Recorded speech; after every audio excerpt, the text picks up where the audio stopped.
Continuando básicamente con el tema de ayer, hoy vamos a hablar sobre conectividad en la iglesia. Y es un tema importante porque en realidad la evangelización tiene que ver con conectar con las personas. Si realmente vamos a alcanzar a aquellos que necesitan de Jesús, tenemos que aprender a conectar con ellos. Pero eso también se va a ver en la forma en que estamos conectados en la iglesia. La gente verá la unidad de la iglesia y reconocerá que no hay otro lugar como el pueblo de Cristo donde puedan sentirse aceptados, donde puedan sentir que realmente son valiosos.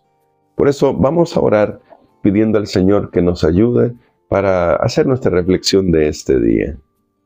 Bondadoso Padre, necesitamos sabiduría y que tu Espíritu Santo ilumine nuestras mentes y corazones. Pero sobre todo necesitamos que lo que aprendemos lo podamos llevar a la práctica, a fin de que nuestra iglesia, ahí donde está ubicada, pueda ser una iglesia que refleje la unidad que hay en Cristo. Por eso imploramos que tu Espíritu Santo tome nuestros corazones en el nombre de Jesús. Amén. Para este día vamos a leer los siguientes versículos del capítulo 4 de Colosenses, después de lo que habíamos leído ayer. Vamos a leer versos 10 y 11. Noten lo que dice: Aristarco, mi compañero de prisiones, os saluda, y también Marcos, el sobrino de Bernabé, acerca del cual habéis recibido instrucciones. Si va a visitaros, recibidlo. También os saluda Jesús, el que es llamado Justo. Estos son los únicos de la circuncisión que me ayudan en el reino de Dios y han sido para mí un consuelo.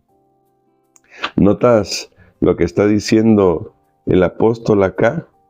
Aquí Pablo está destacando cómo él tiene un equipo de trabajo y él siempre está pensando en cómo puede hacer para que este equipo pueda llevar adelante el Evangelio.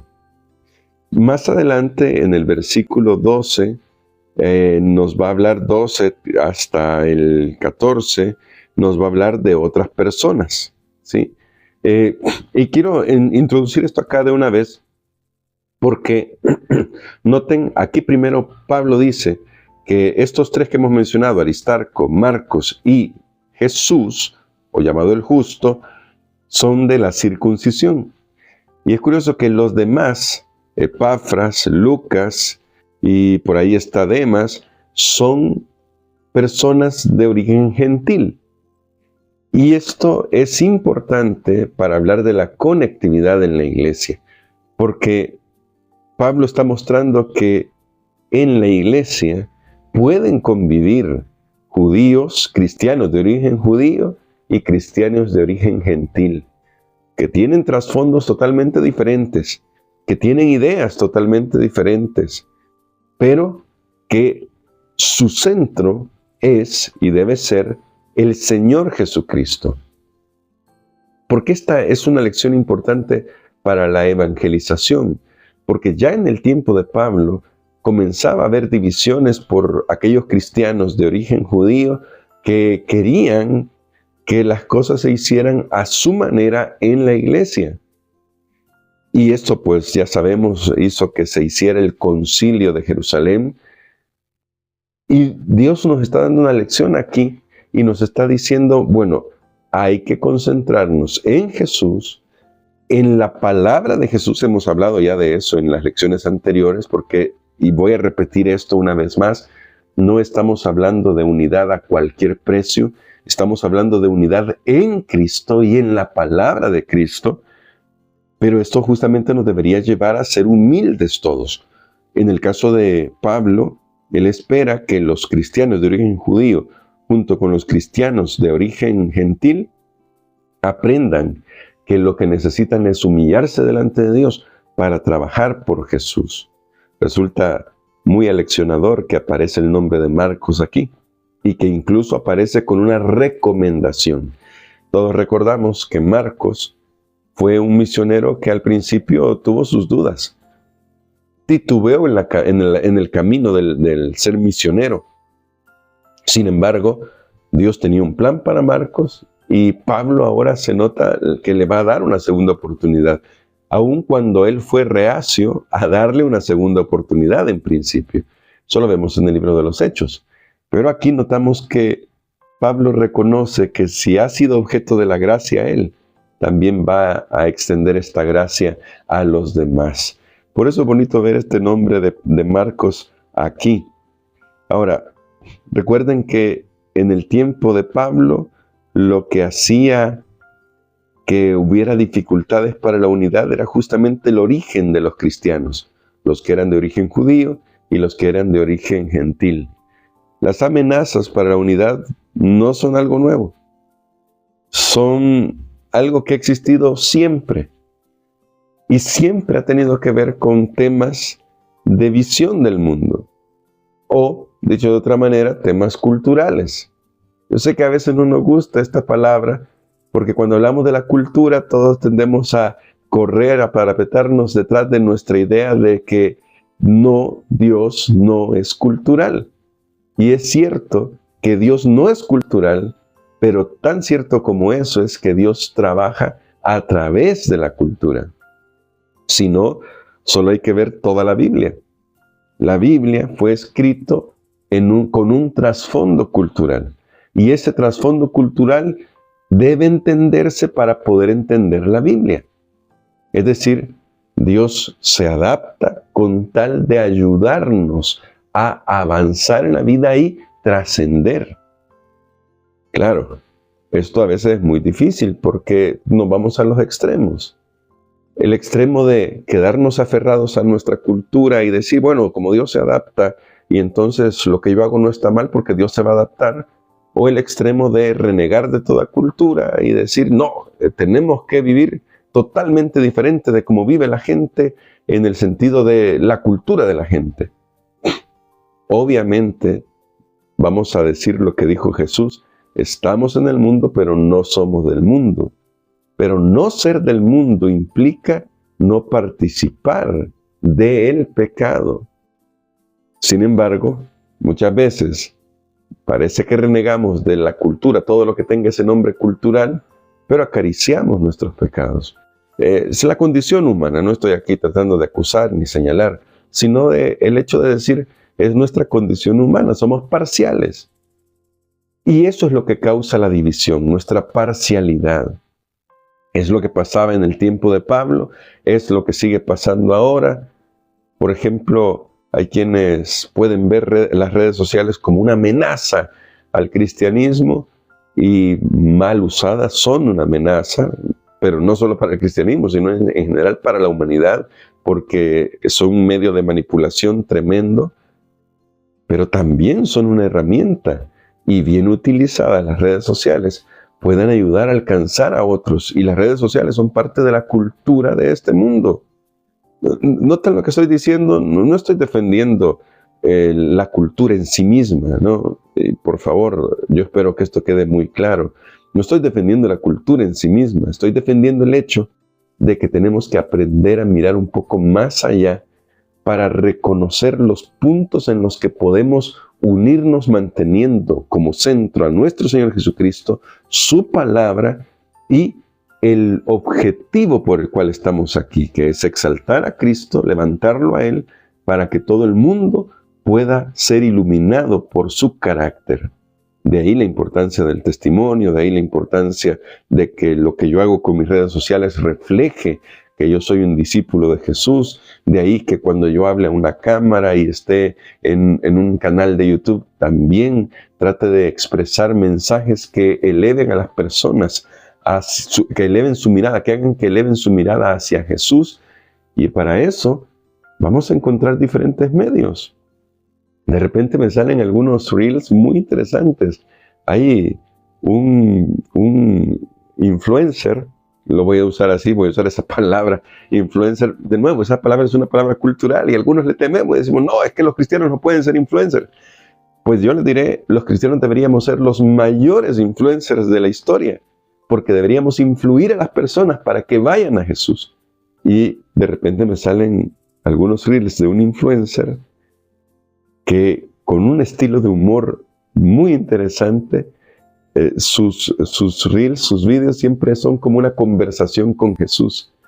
Y tiene un estilo bien característico, yo no lo puedo imitar, pero me gusta mucho, ¿no? Como habla con Jesús y dice, hola Jesús, y comienza a hablar con él, pero detrás de eso, que de repente puede causar una risa, hay una lección, hay algo que está diciendo ahí, que está tocando a muchas personas, y muchas personas no van a llegar a una iglesia a escuchar un sermón, de verdad, no lo van a hacer, pero van a ver un vídeo de este joven que habla con Jesús delante de la cámara y un corazón puede ser tocado por eso. ¿Notan lo que estoy diciendo? Tenemos que aprender a unirnos en el propósito real de por qué estamos aquí, y es exaltar a Jesús. Para eso vamos a usar los dones que Dios nos dio. Si Dios te dio el don de hacer amigos, usa eso para exaltar a Jesús. Si Dios te dio el don de la música, úsalo para exaltar a Jesús. Si Dios te dio el don del humor, el talento de ser creativo y ser gracioso, entonces úsalo para exaltar a Jesús. Esto es parte de lo que nos toca a nosotros vivir en este mundo.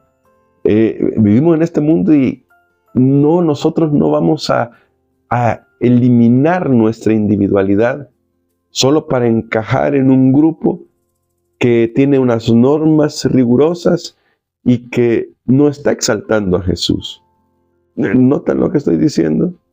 De nuevo, yo sé que estos temas pueden ser a veces un poco espinosos, pero yo lo traigo a colación a partir de que Pablo ve todas las facciones aquí. Ve a Aristarco, ve a Marcos, que de repente tuvo sus titubeos, ahora vuelve y es un fiel colaborador.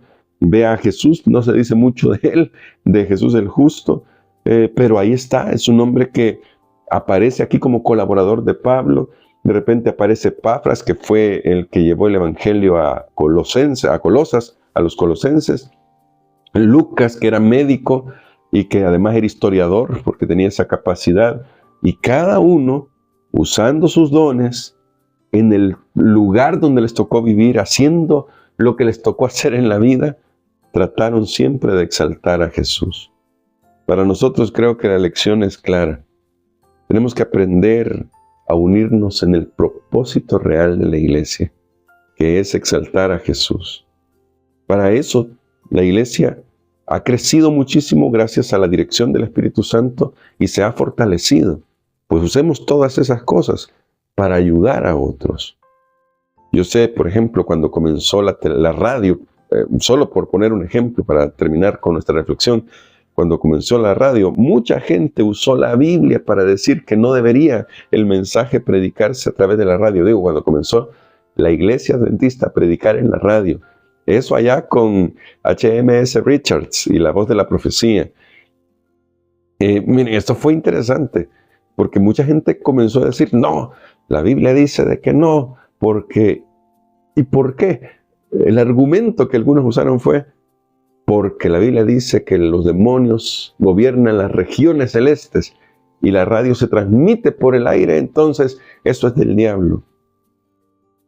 Gracias a la radio han llegado muchas personas a los pies de Cristo. Cuando se quiso ir a la televisión, de nuevo hubo un grupo que dijo, no, porque eso es cultura.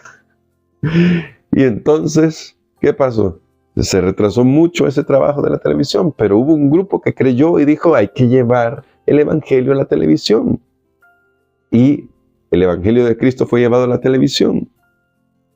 Y ahora está pasando lo mismo con el streaming y otras cosas. No voy a mencionar más porque es muy reciente y tendemos a aceptar más lo que ya viene un poquito del pasado. Pero nosotros a veces, queriendo ser muy proteccionistas, no estamos llevando el Evangelio a la gente ahí donde está. Solo eso voy a decir. Y no estamos siendo proteccionistas realmente con la doctrina, porque si fuéramos proteccionistas con la doctrina, en realidad nuestras iglesias serían muy fuertes y serían muy misioneras, porque todas las doctrinas de Cristo nos llevan a compartir a Cristo. Estamos siendo muy proteccionistas con nuestras costumbres personales, y esas hay que cuidar. Hay que pedir al Señor su ayuda, y hay que fortalecernos en la palabra. Fortalecernos en la palabra es lo que nos va a ayudar a que la doctrina de Dios, la doctrina de Cristo, se mantenga siempre pura y que nosotros podamos ser creativos y llevar el mensaje de Cristo por todos los medios posibles. Así, como iglesia, unidos, conectados como iglesia, vamos a poder hacer la diferencia. De hecho, estamos pensando que el 2027 viene un plan muy interesante que tiene que ver con esto. Cada adventista, usando estas herramientas digitales que tenemos ahora para proclamar el Evangelio. Vamos a orar pidiendo al Señor que nos ayude a poder ser un equipo misionero conectados con Cristo y conectados unos con otros, ayudando a aquellos que no le conocen. Bondadoso Padre, gracias te damos por tu paciencia y misericordia. Y gracias por mostrarnos en tu palabra que esta obra no puede ser llevada adelante por una sola persona. Necesita de un equipo de trabajo. Es un equipo misionero y cada iglesia debe ser un equipo misionero. Cada pequeña congregación debe ser un equipo misionero para llevar a otros el Evangelio de Cristo. Gracias por tu paciencia y amor. Por favor, ayúdanos, Señor, para poder alcanzar a otros. Te lo imploramos en el nombre de Cristo Jesús. Amén.